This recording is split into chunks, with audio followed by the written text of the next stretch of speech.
Hari Om Yogis. Welcome to the part 2 of the Sanskrit word of the day, Sankalpa. We went over part 1 a few things. Let's go now into straight the definition of Sankalpa. So Sankalpa is the will, volition, a positive resolve, a purpose, an aim, an intention, determination, conviction, desire, wish, thought, idea, reflection, fancy, imagination. Also, the word that we use, another word that can be used is a vow. An intention is already there. Also, a resolution. So when you make a strong resolution, a positive resolve to do something or that something should happen, that is Sankalpa.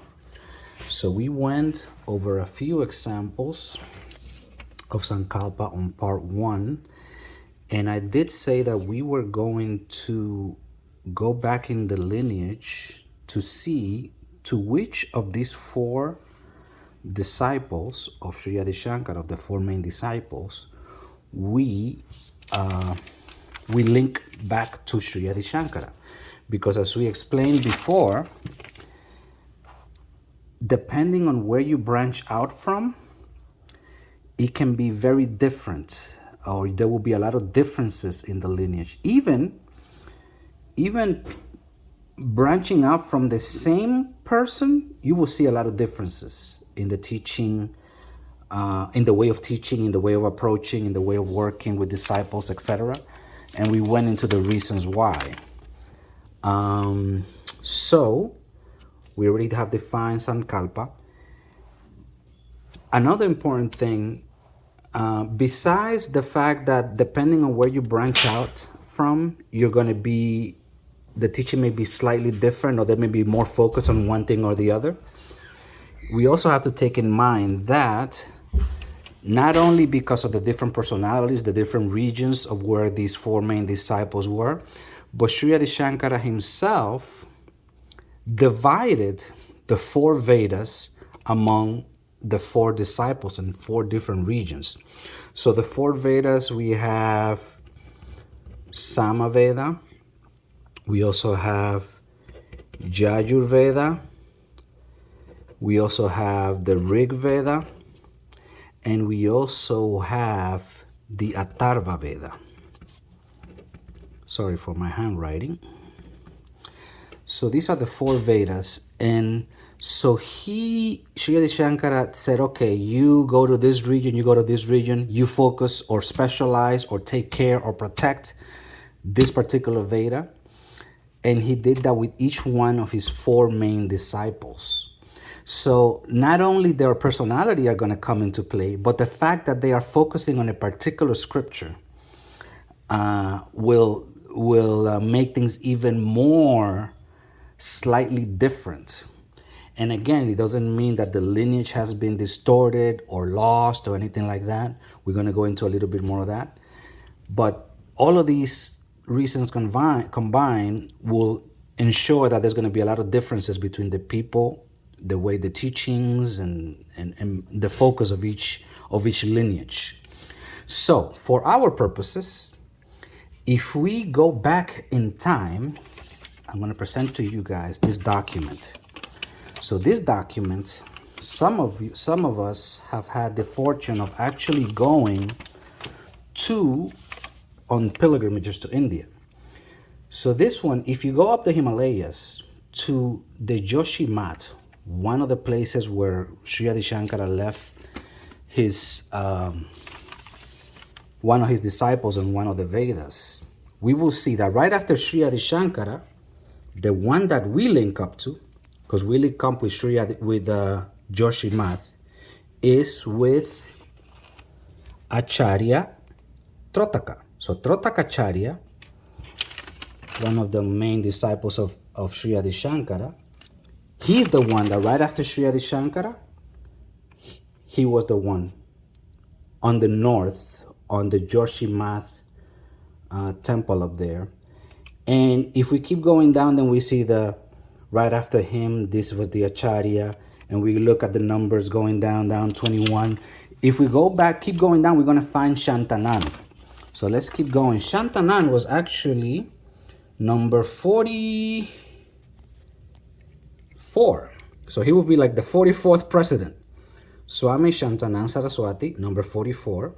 Before him, Swami Brahmananda Saraswati. It was vacant for some time. Before Brahmananda was Ram Krishna Swami. So as we can see, Swami Brahmananda Saraswati, Swami Shantanan 44, Swami Vishnu Devanand, and like that. Now here, we do not want to keep going down. We could, just for information purposes, but for our purposes, Swami Shantanan, right? And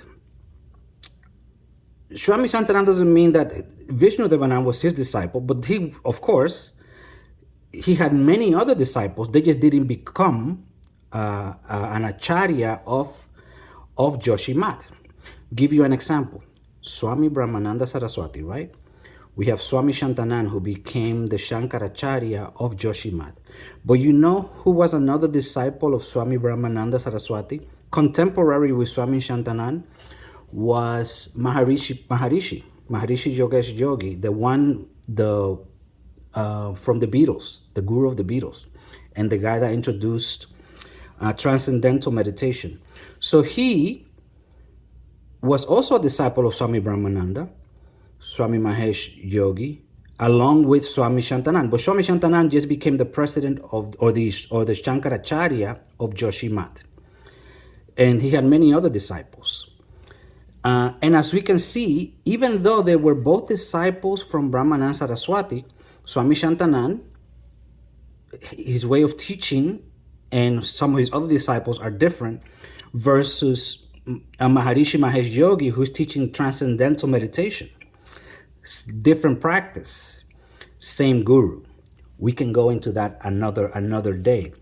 But although Maharishi Mahesh Yogi, the one from the Beatles, and the transcendental meditation, he has all of this in common with our lineage. All of this, until he gets to that point, and then he branches out with transcendental meditation.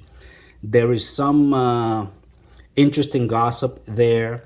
Some of the other disciples of Swami Brahmananda were not in favor of, or were not particularly happy with Maharishi Mahesh Yogi when he started his transcendental meditation and started teaching. They were not very much in favor of it. But Swami Shantanan is on record saying that he believes that that Maharishi Mahesh Yogi was doing good work, and he was actually helping and promoting to a certain degree transcendental meditation, believing that it was also a good practice. We can go into a whole nother thing. So as you can see, from here, we can have all of this lineage in common with some other teaching until they branch out on their own. Anyway, let's not go into that. So for our purposes, we know that Trotakacharya is the one that links back with us, with the technique of mantra yoga meditation. If we keep going back in time, Swami Gurudevanand, Swami Shantanan, Brahmananda Saraswati, we keep going back, goes towards Shankara, we will run into Trotakacharya. So we talk about the Vedas. So now let's go into the story of Trotakacharya. He wasn't always called Trotakacharya. He was at first called Giri. So this is the beautiful story of Giri, right?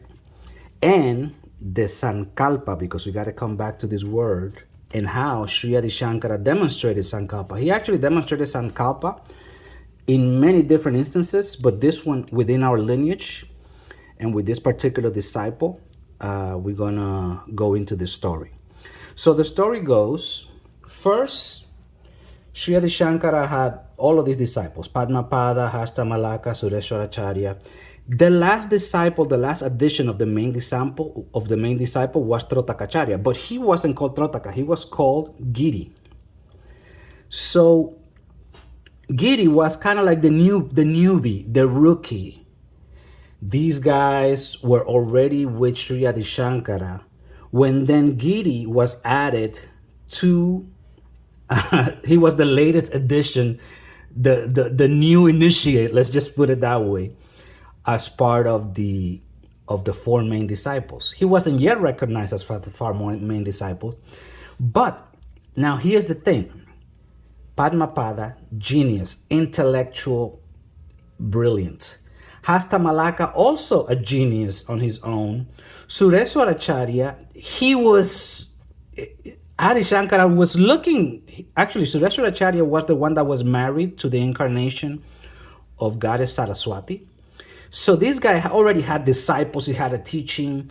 Padmapada, he had Sri Adi Shankara's blessings, and he had many experiences like walking on top of the Ganges. We can go into all of these stories.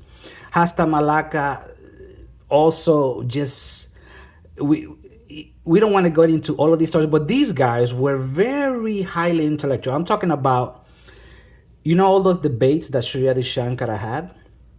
He said that he defeated many people on debates. Quick note on that. Sri Adi Shankara didn't personally go to all of those debates. Sometimes he would say, okay, there's a school over there, some teacher, he's challenging or he's misinterpreting the scriptures. Padmapada, go handle that. Go debate that guy. I don't even need to go there. You are enough to clear the air on whatever errors they were making in the teachings or the misinterpretations of the scriptures. And he will same way send Hasta Malaka or Sureswaracharya. Trotakacharya or Giri was a different case. He wasn't intellectually brilliant like these guys. He was more of a devotee, Giri was. He was more into service. These guys, they're studying the scriptures. They're studying Sanskrit. They're studying and writing poetry and different meters of poetry and different music and different branches of yoga and philosophy and the Vedas. Giri doesn't know much about these things. He's not so smart.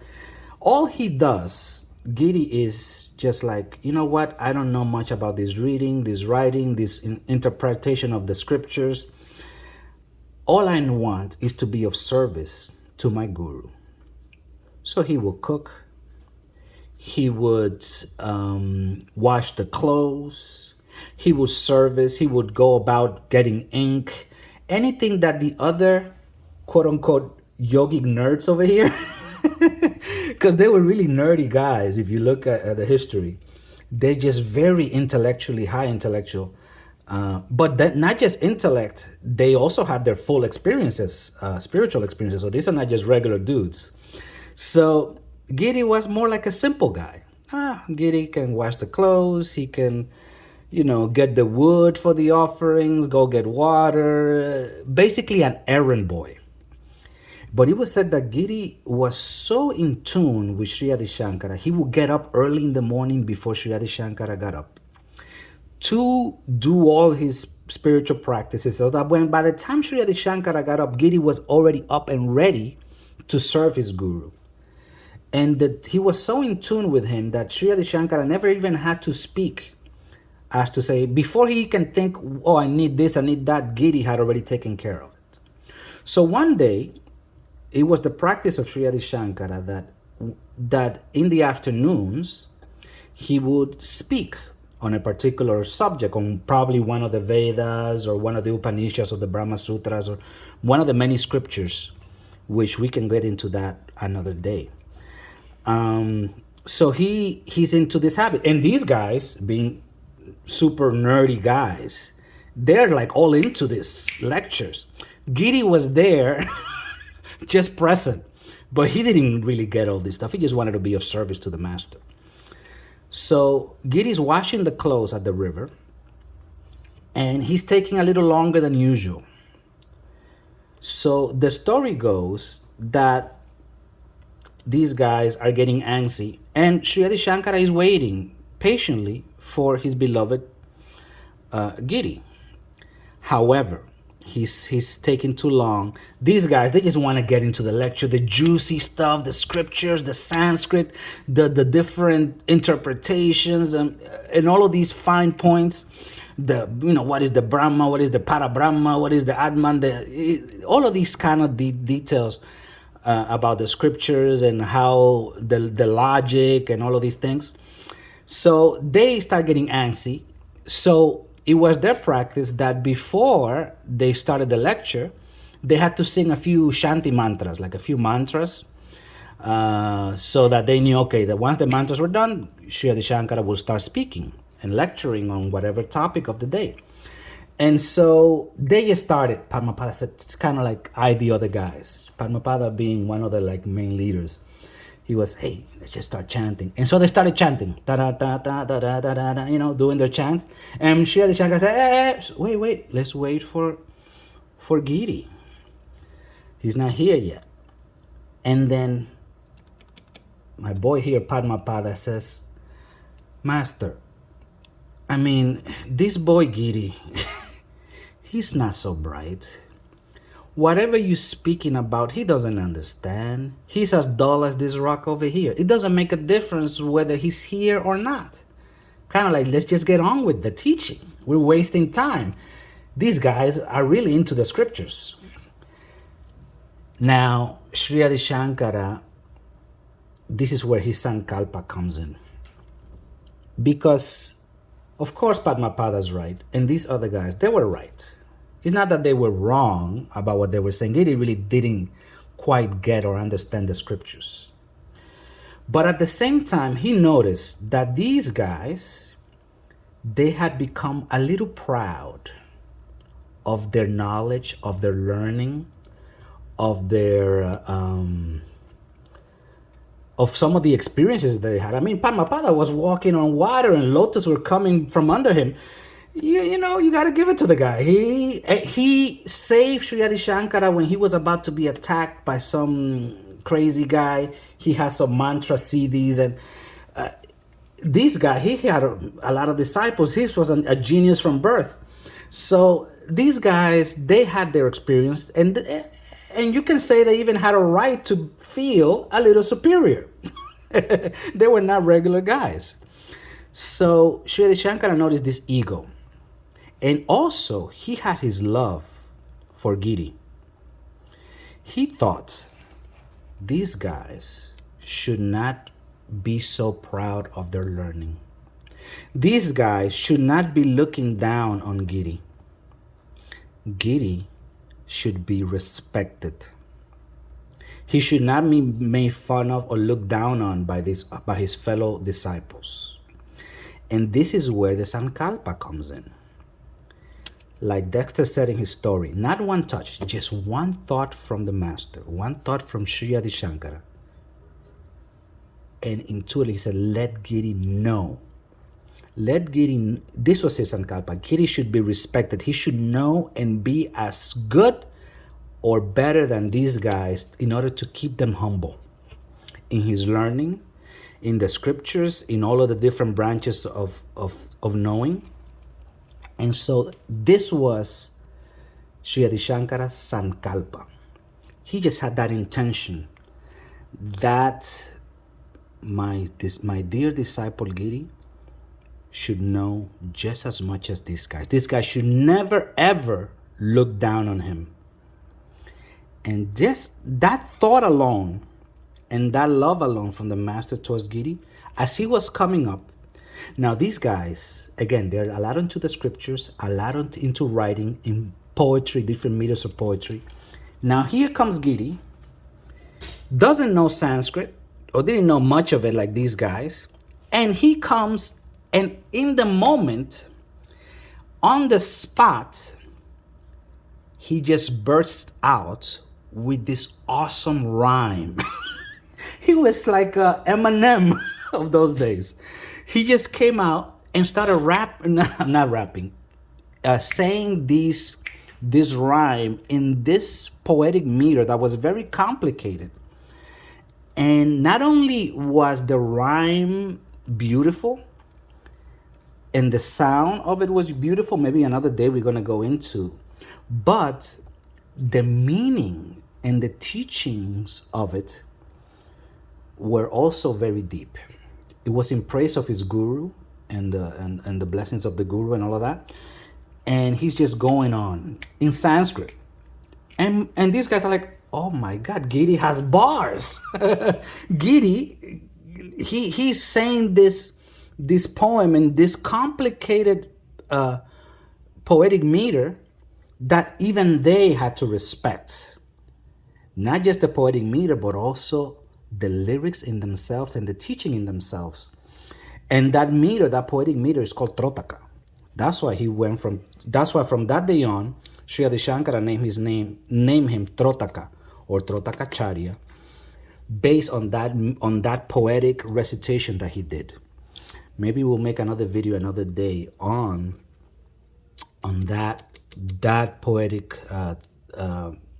the writings, or what he didn't even, it was written later, but on that moment he just spur of the moment came up with it. And so that's where Sri Adi Shankara Sankalpa came in and awakened all the branches of knowledge. And from that day forward, Giri, which that was named later Trotaka because of what he spoke, what he wrote, by his poem, he was no less in learning than these guys. And these guys were never ever proud, feeling better than Giri. So that's basically the Sankalpa of Sri Adi Shankara. And this Trotakacharya, I have had the fortune of being to Joshimath, where I got this document, and in there's a cave where he meditated, and there's a cave where Sri Adi Shankara meditated up there in Joshimath. Maybe one day some yogis can go there. So a few other stories of Sankalpa to finish from Sri Adi Shankara himself. So you remember the story where he was begging before he was a teacher. He was just a student with his guru. And the lady gave him the last fruit that he had. She was obviously very poor. And he, same as his disciple did eventually, Trotaka, on the spot, he just came up with this mantra, with this beautiful chant towards Mother Lakshmi. And she blessed this lady. So his Sankalpa was, this lady gave me the last thing she had. She's obviously very poor. His Sankalpa, his intention, this lady should no longer suffer with poverty. And it changed her karma. That lady was no longer poor from that day forward. So that's an example of Sankalpa. And a few others, interesting Sankalpas that I have come across in studying here and there. Somebody makes fun of a yogi. Oh, he's eating too much. They said, okay, they're making me fun of me. No more eating. That's what you got to be careful with the yogis, because they just take it to the extreme. No more eating. And they live without eating. The most extreme example that I have heard, a yogi, a recognized saint, he wakes up late one day for his meditation, for something that he had to do in his spiritual practices. I don't know if he was a lecture for his guru. He misses it because he fell asleep. He didn't wake up in time. Solution? Sankalpa. No more sleep. Sleep should never come in between me and my spiritual practice. And to finish with the word Sankalpa, we have a much more recent example from Swami Guru Devanand Saraswati Ji Maharaj. His Sankalpa is very well documented. Before he left his physical body, he said, I will always be with you. That is Swami Guru Sankalpa towards us, his disciples. Always be with you. If you're initiated in mantra yoga meditation, if you're practicing mantra yoga meditation, working in the center, doing what you can, doing your best in your practices, in your hatha yoga, in your pranayama, studying some of his teachings, maybe you're teaching yourself. He said his Sankalpa was, I will always be with you. Not if you don't make mistakes, I'll be with you. Not if you mess up here and there, I will, or if you don't mess up, I'll be with you. I will always be with you. That is his Sankalpa. For him, he committed himself fully and he continues to be there with us. And he left a bigger Sankalpa for the whole organization. He said the purpose of mantra yoga meditation is to achieve world peace through individual peace. That is the Sankalpa of the organization of his disciples, to achieve that goal as a whole. So let's leave it with that. One last thing interesting from this document. So we see the lineage all the way from Sri Adi Shankara, the first Trotaka, and then keep going down. Like we saw, 44 was Swami Shantanand, before him Brahmananda, right? But here we see some interesting things in this particular table. Maybe another day we can make something a little more from this table, because it has a lot of interesting information. So let's see. So I don't know if the lighting here is not good enough to see. Okay, so you see Jyotimat. These are the 4 points where the different centers, the different places. Jyotimat is where I've been. I haven't been to the other 3. Maybe I'm gonna make it a point to one day visit all 4. But Jyotimat is the one that links to our lineage. Now let's see one other thing. I want to leave it here recording so that you guys can eventually look into it. But if you come from Jyotimat, right? Let's see if I see. The Acharya, the original teacher for Jyotimat, is Trotaka.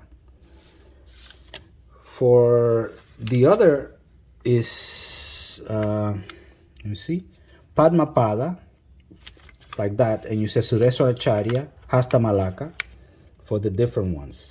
Also, we see if you are a Brahmachari, I want to see if the lighting can be better. If you are a Brahmachari that comes from Jyotimat, your title, one of your title is Anand or Ananda. So when you see Swami Guru Devanand, Ananda, he was a Brahmachari from Jyotimat. That's one of the titles that you get when you are. The Veda that is studied under the Jyotimat is, if we go down, Atharva Veda, like that. And there's jurisdiction, the different towns. Each one of the maths works with a particular Deva and a particular Devi. We can go into that another time. I don't want to make this too long. But to finish, maybe we'll make one video, because here we see where Trotaka, from the way down to us, to our lineage. But maybe one day we'll make a video from Sri Adi Shankara up. So Sri Adi Shankara, his guru, up and up. There's a whole lot of interesting stories there. And a whole lot of stories also on other lineages from other, even another cool stories between a lot of these disciples and what happened in between them. So let's finish again, to finish with the Sankalpa: a will, a volition, a positive resolve, a purpose, aim, intention, determination, conviction, desire, wish, thought, idea, reflection, fancy, imagination, or the word that I think fits well, especially for beginning of the year, is resolution. So next time you want to change something, make something happen, don't just make a wish. Sankalpa. Hari Om, yogis.